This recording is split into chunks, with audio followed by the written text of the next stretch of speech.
I've been an addict my whole life. I was the type of addict that maintained. I had a home, I had a car, I had a job my whole life. I've only worked maybe 2 jobs my whole life because I've been there that, a long time.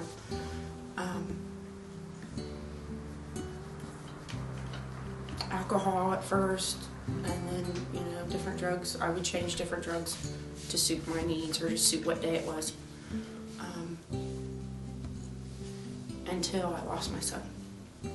He had come home and you could tell he was drinking. Micah was a very obnoxious, loud drinker. So when he came home, he was very loud and woke up the whole house. And so I told him to be quiet. You're gonna wake your brothers up. Just go back to sleep. And I went back to bed.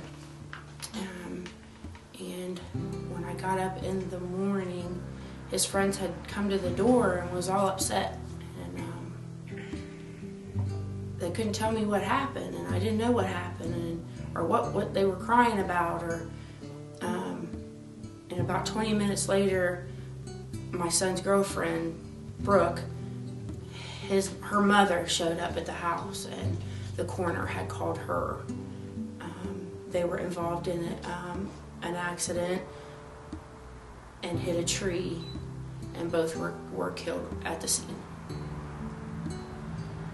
I believe they just assume that it was alcohol or drug related.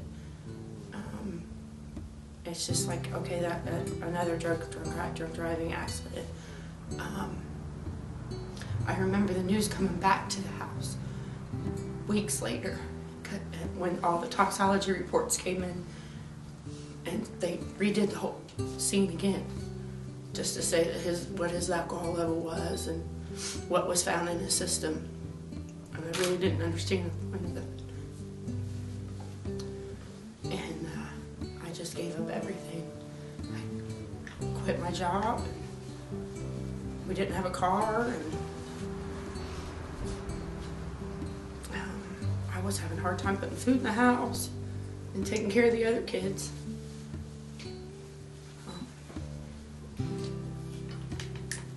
Children's Services was right around the corner.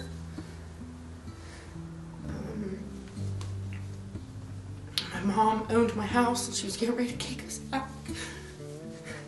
And I couldn't bear losing another kid, whether it was CPS or anything else. So I went to treatment.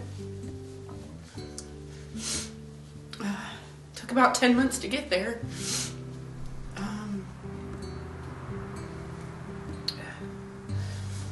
I've been clean now 15 months. The life that my son lived, it was okay for me back then. The coming in whenever you want to, whenever you need to. Hanging out with your friends, staying out for days at a time. That was all okay. I didn't keep track of him like I was supposed to as a parent. And I remember one of the newspaper men said something to me